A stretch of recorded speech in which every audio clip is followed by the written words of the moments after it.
I, Ms. Swati, a journalist at FairGaze. Today we are honored to welcome Urvashi Prasad, a highly influential leader in healthcare and public policy.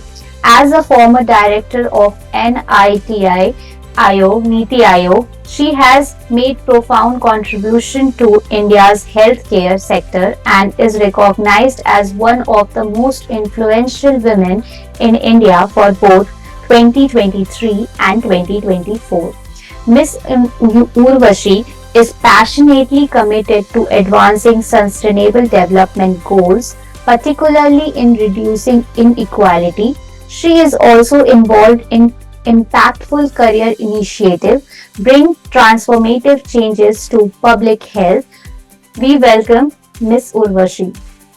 Thank you for having me. As a former director at NITI Aayog, what were some of the most significant healthcare policies or initiatives you lead that had a large scale impact on the Indian healthcare system?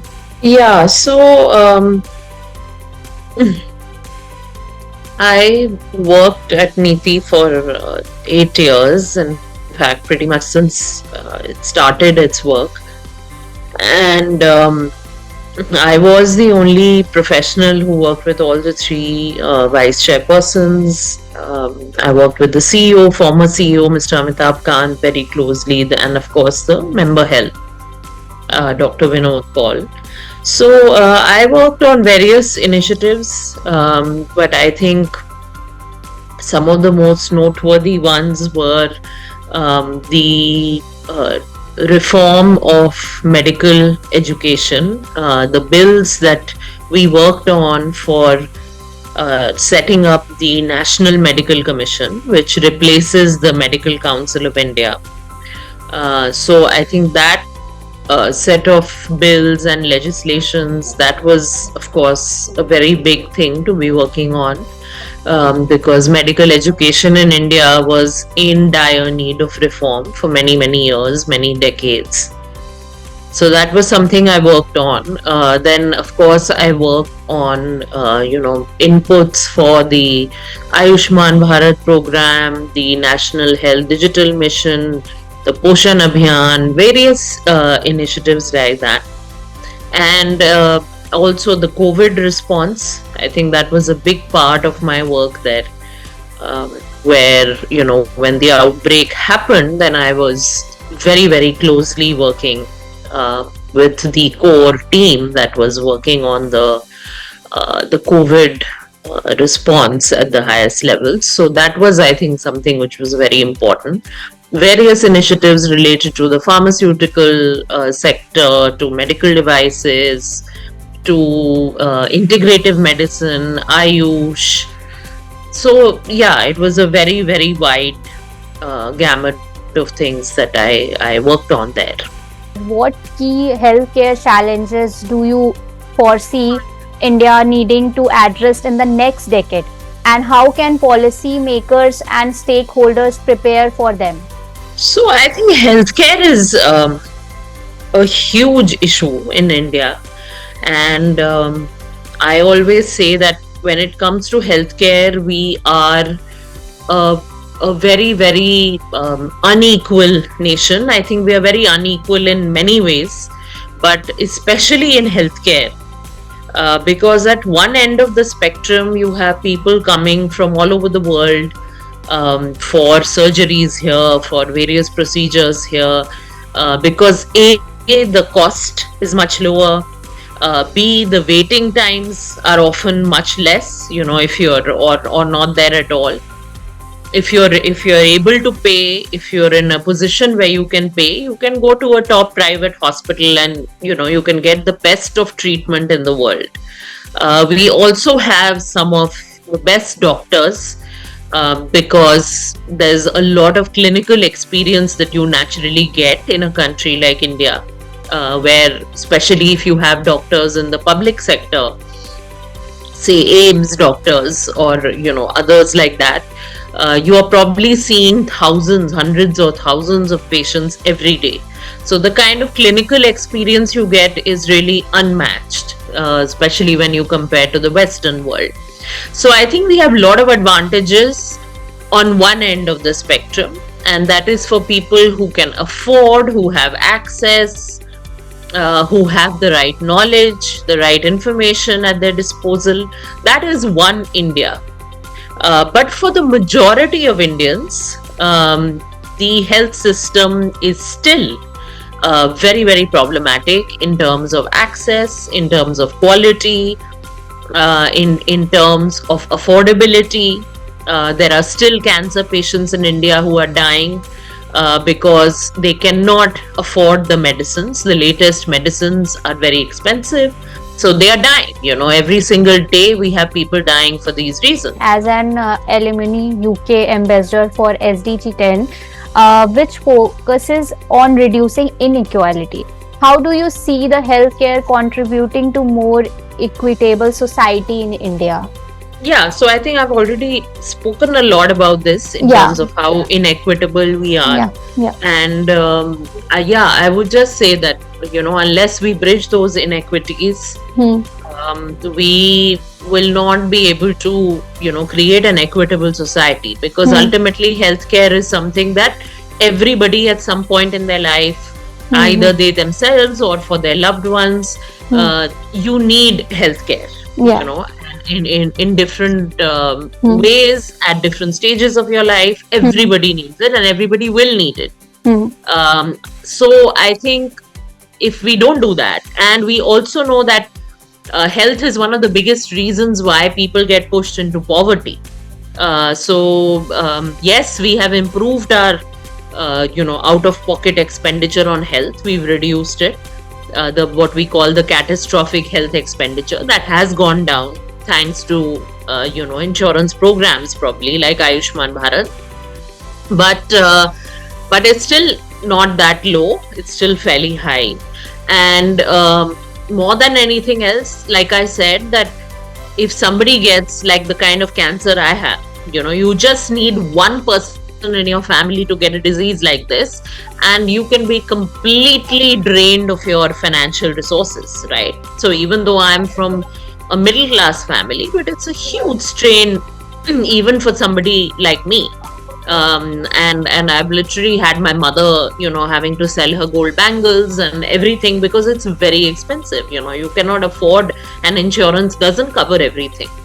So what I'm saying is that it takes only one such episode in anybody's household for them to be pushed into poverty, to be pushed into catastrophe, to be pushed into financial toxicity. And I've had friends and somebody very recently who passed away because he could not afford the latest cancer drugs and he lost his life. So we still have plenty and plenty of stories like that in India.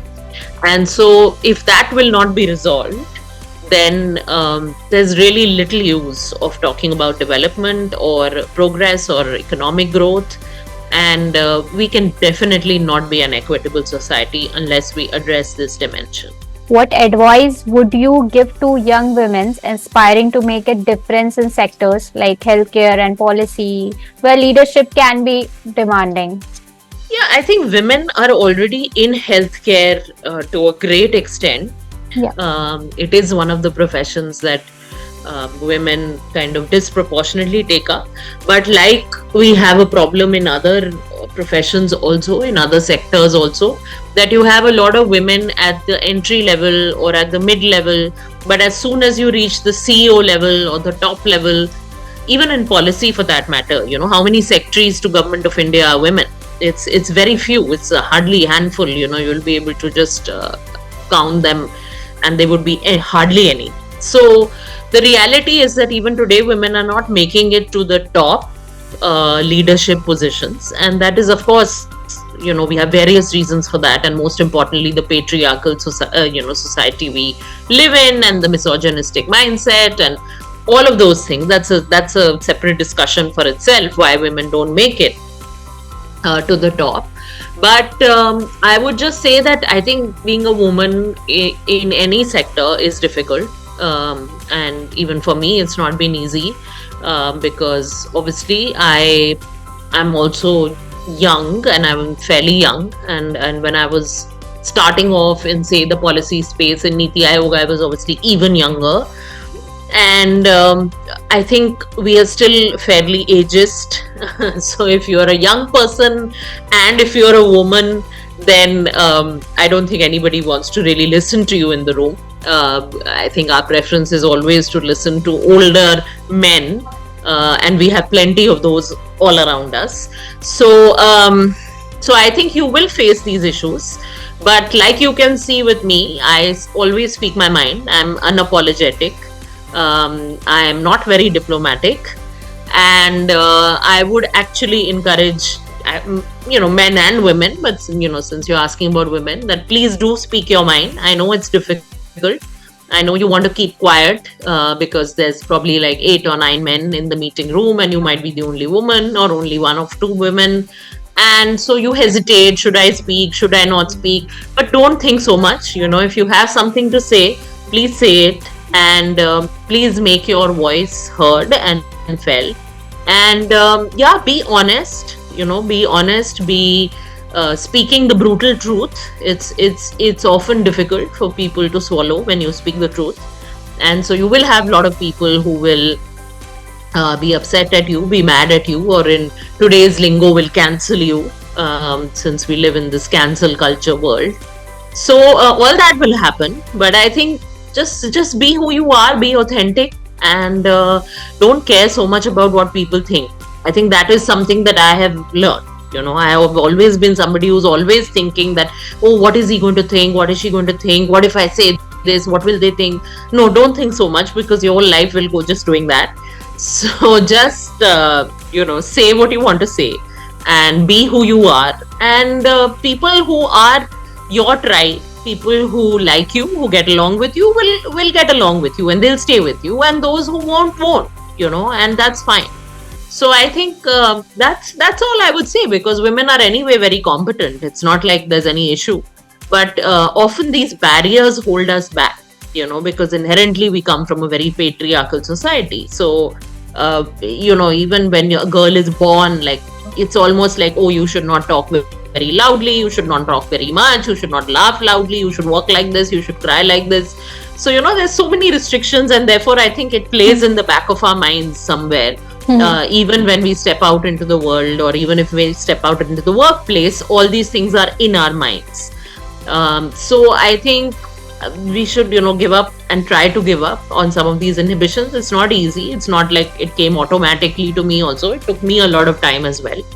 But you get there, and I think find a good mentor for yourself, and somebody who's, already kind of crossed a certain barrier, certain hurdle, been there, done that, whatever it is, whoever works for you. But do have a good mentor, somebody who can guide you. And that's it. Thank you so much, Urvashi ma'am, for your inspiring word. We got to know many things from you, like what's the healthcare and what the challenges we are facing, and what needs to be covered under that. Thank you so much for joining. Thank you.